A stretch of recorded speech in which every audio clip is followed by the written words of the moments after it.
we just got this telegram and it says, hi, I'm coming, and I'll be there soon, signed Claudio.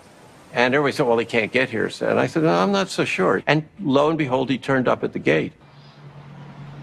This was a shell-shocked Vietnam veteran, a young man from the, I think he'd been in a hospital in the San Francisco area, and he was about to be released.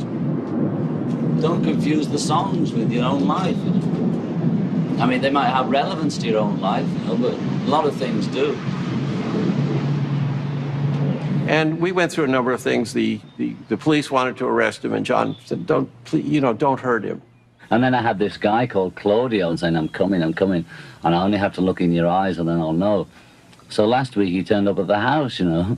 He was obviously very, very infatuated by John, and he sent a lot of letters, and some of the time he thought he was John, but he also wanted to meet him, desperately wanted to meet him.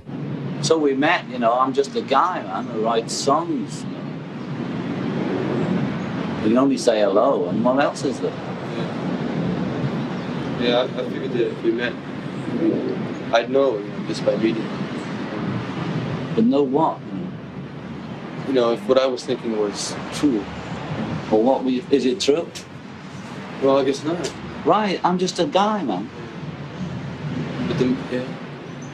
But it all fits. You know? Anything fits, you know. If you're tripping off on some trip, anything fits, you know. Remember that one, you can radiate everything you are, you can penetrate anywhere you go? Yeah. Syndicate everything.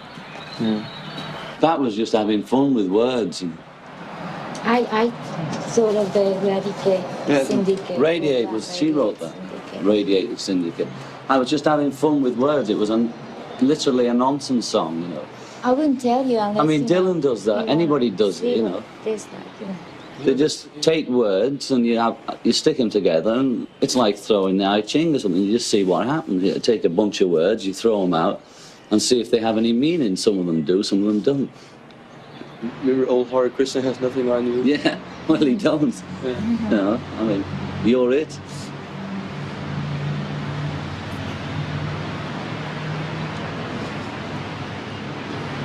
See, that last album of mine was me coming out of my dream. Seems like it could have been different. What could have? Well, before the last album, the way it built up. But that was, to me, it was just a hallucination, a dream. It is now, yeah.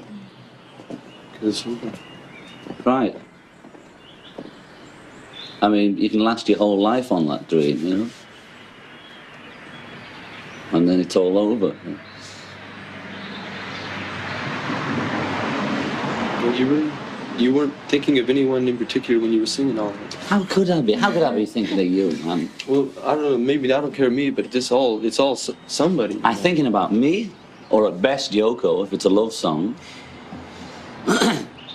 You know, and I maybe think about an audience in general. You know, if I'm singing Old Hare Krishna, Got Nothing on You, I'm sort of talking to any old friends who've been listening to what we were saying and saying, look, well, I think it's a lot of bullshit now. You know, let's forget it.